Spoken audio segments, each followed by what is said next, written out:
Hey guys, welcome back to another video, and today I want to talk about something that is a really big part of my daily routine, and that is this guy.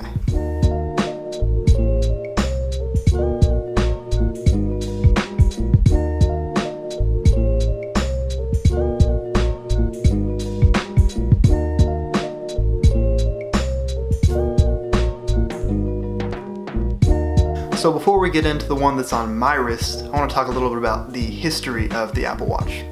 So to date, there are 3 models of the Apple Watch, the first of which being released on April 24th, 2015. So this one shipped with an S1 single-core processor, rated with IP7 water-resistant or splash-proof, a Retina display of 450 nits, and a battery life of up to 18 hours. As far as pricing goes, Apple does not sell this one directly anymore, but from what I've seen, you can pick it up on eBay for about $199. So moving on to the second iteration of the Apple Watch, ironically named the Series 1, this was released on September 16th, 2016.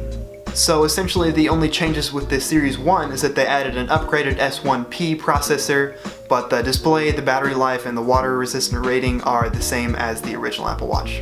So Apple is selling this one directly, and it is starting at $269.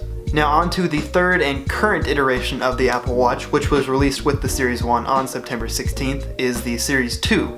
So this is where the differences begin. This one has the same 18-hour battery life, but it has the higher-end S2 dual-core processor, and IP7 water-resistant rating of up to 50 meters.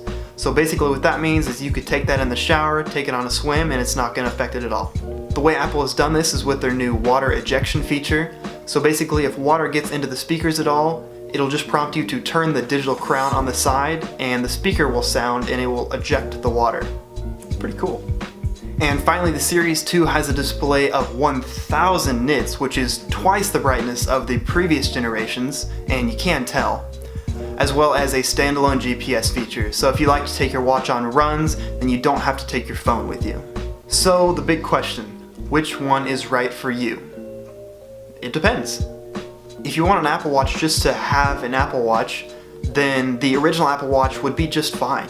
You can get it for under $200, and while it's going to be a little bit on the slow side, it would do the job just fine.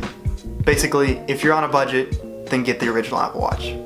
But I think the Series 1 is going to be a more common choice. The Series 1 starts at $269, and while it has a little bit slower processor and a little bit dimmer screen, I think it's going to be fine for the average user. So if you'd ask me which one I recommend that you get the Series 1. But finally, if you're like me and you want the latest and the greatest, you might want to look at the Series 2. So the Series 2 is currently Apple's flagship smartwatch, and while it is $100 more expensive than the Series 1, it's going to give you a brighter screen, a standalone GPS, and a faster processor.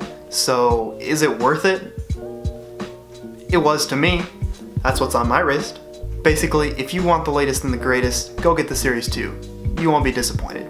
I'm just gonna put a little asterisk at the end of the video here.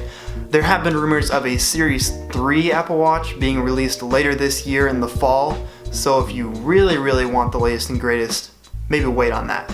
With that being said, I hope I helped you guys make a decision, and I will see you in the next one. Peace.